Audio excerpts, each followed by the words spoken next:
Good morning, everyone. I am Teacher Nika. And to my beloved Principal, Mrs. Brenda Montano, and to my co-teachers, welcome, everyone. Before I start my discussion, I would like to have a review first about the first language acquisition, or how do you acquire the first language. So, the first language is your native language or the mother tongue. So, basically, you don't need put a lot of effort to learn the first language. It is comfortable. It is nature.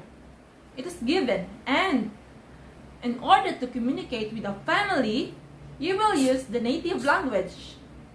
Okay? Thank you.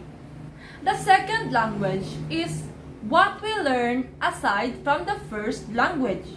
It may be not your native language. Example, if you are a Visaya and you live in the Manila, you acquire the Tagalog, right?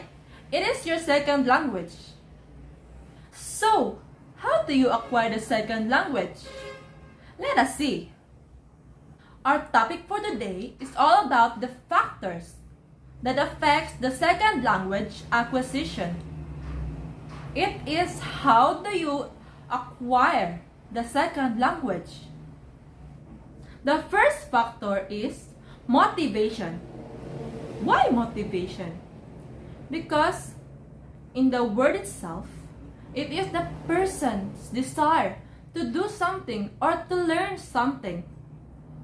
The second language.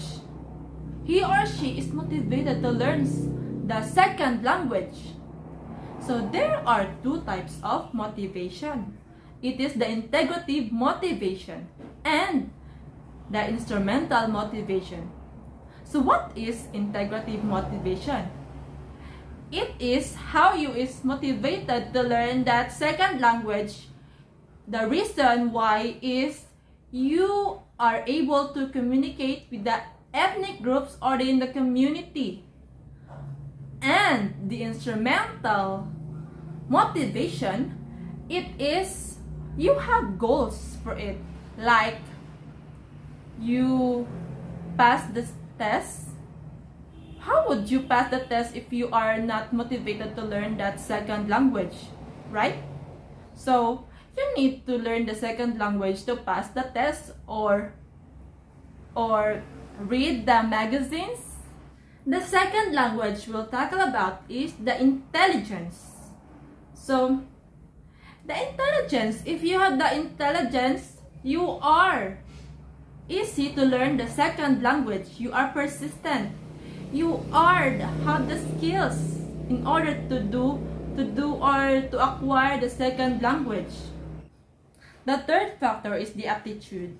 The language aptitude is the combination of the abilities of a learner, which is the sound pattern and knows how to differentiate grammatical functions.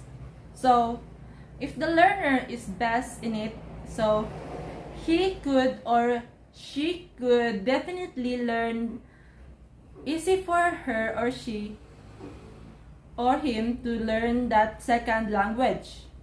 The fourth factor is the learning styles. We person tend to have different learning styles. Learning style is also called the cognitive style. And there are three learners or types of learners of learning styles. It is called the audio learner, the kinesthetic learner, and the visual learner. So the audio learner learns when it is in the radio or the sound. He or she learns best when it is sound. So if you are kinesthetic, you learns best if you are writing the words or do an action. and you have a visual learner, if you are often to learn or remember things and learning things that you can remember.